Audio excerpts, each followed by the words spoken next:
Hi, it's Kelly, and I'm here with your monthly market update for March.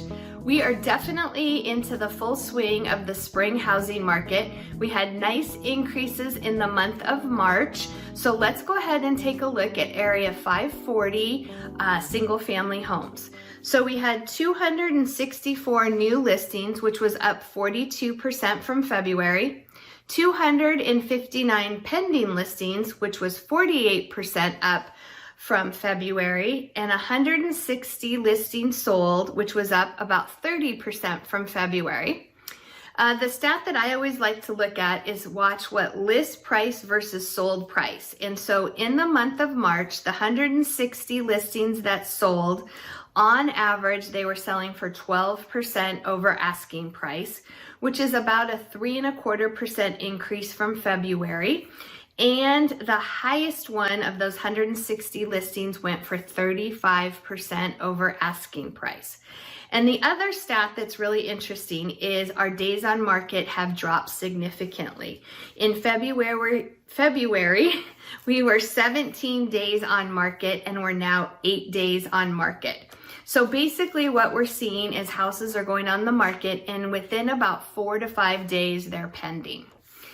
One of the questions that I get asked quite often is, are we in a bubble? Is it going to burst? It can't just keep going up. And as this stat here, or this quote from the Wall Street Journal addresses, is that, before the housing bubble burst and set off the global pandemic, the real estate market was on a tear. And in every meaningful way, today's market's the inverse of the previous boom, meaning that we have stronger mortgage lending practices, we have very low interest rates, which we didn't, and we have very low inventory. Back in the mid-2000s, we had really high inventory, and we were still seeing price appreciation.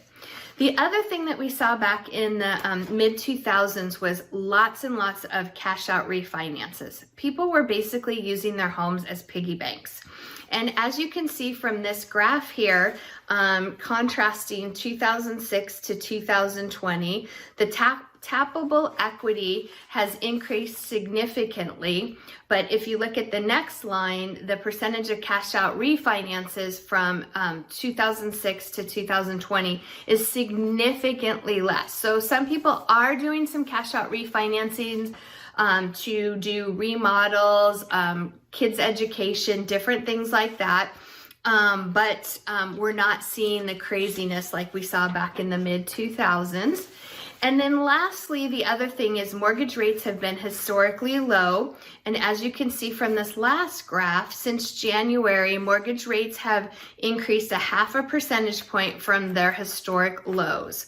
So we still have really, really low interest rates, but we have to remember as those interest rates start to creep up, that affects the buyer's buying power and how much they can pay. So we've got prices and homes appreciating and prices going up, and now we're starting to see the interest rates going up. I'm anticipating we're going to see more inventory as we go through April and May and June. And so if you're thinking about selling, it's still a really good time. There are lots of buyers out there. We're hearing of multiple offers in sometimes the double digits. So there is definitely buyers out there. And if you're a buyer, the main thing I want to say to you is just be patient and keep putting offers in. You'll get something eventually. So if there's anything I can help you with, any questions, any scenarios you want to run by me, I am always here to help. And please don't hesitate to reach out.